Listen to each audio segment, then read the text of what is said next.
នេះរបៀបចាស់ហើយលោកគ្រូបាទចាក់ចោលតិចចឹងយើងចាក់នៅសពហ្នឹងអត់ស្វាងនេះស្រួលឡើងបានលឿនទេខ្ញុំធ្វើលឿនអាហ្នឹងបាទតាប់នេះលឿនដែរលឿន thế cái lươn này តាប់ប្រើហ្មង20 cc 20cc ពីតាម 20cc បាទតាមអសបាទ20cc ហើយ GNK 40cc 40cc អង្គទៅមិនដែរបងអង្គទៅមិនមកគ្រាប់មកគ្រាប់ពុកកិនក្នុងមួយសារ៉ាងហ្នឹងណាបាទហ្នឹងហើយដាក់ចូលគ្រប់ជួលឲ្យគាត់មើលហើយចការភាពចការនេះចការបងភាពនេះម្ចាស់ចការគាត់នៅខាងមួយមុតបាទចការហងគាត់ទៅមិនជំនាញមកនោះមើលទៅហើយនេះបងមីគាត់មកគ្រាប់ហើយបងមីគាត់ចាក់គាត់អនុវត្តមុនគេគុំថាអីបងGNK 40cc 40cc នេះគាត់មានចាក់គាត់ស្បចាក់ឲ្យគាត់ដឹងនេះអី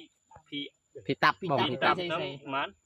20cc បងពីតាប់ 20cc បាទគាត់ទៅមិនមកគ្រាប់គាត់ទៅមិនមកគ្រាប់20cc ចាប់ក៏គ្រីនបាទហើយតាប់គ្រីនក៏គ្រីនរាវជាងហ្នឹងពីតាប់គេបាទហើយបើជាងបាទបើជាងអូខេហើយគ្រូចំណាយពេលពីពេញមកគ្រីនហើយមានទទួលផងណាគេមិនហើយវិញផ្លូវទៀតវិញផ្លូវមិនចាំមកបងមិញ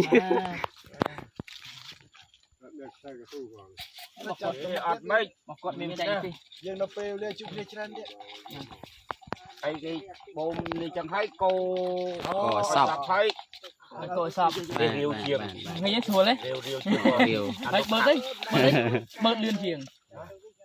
នោះរាវអត់ណារាវជាងខ្ញុំបងខ្ញុំហ្នឹងហើយហ៎បាយឆ្លាតពេកទេអី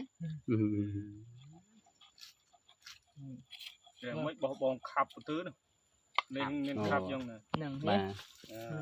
នេះហើយទឹកវាដល់បើជាងដាក់កស៊ូនឹងមកគាត់ដាក់កស៊ូ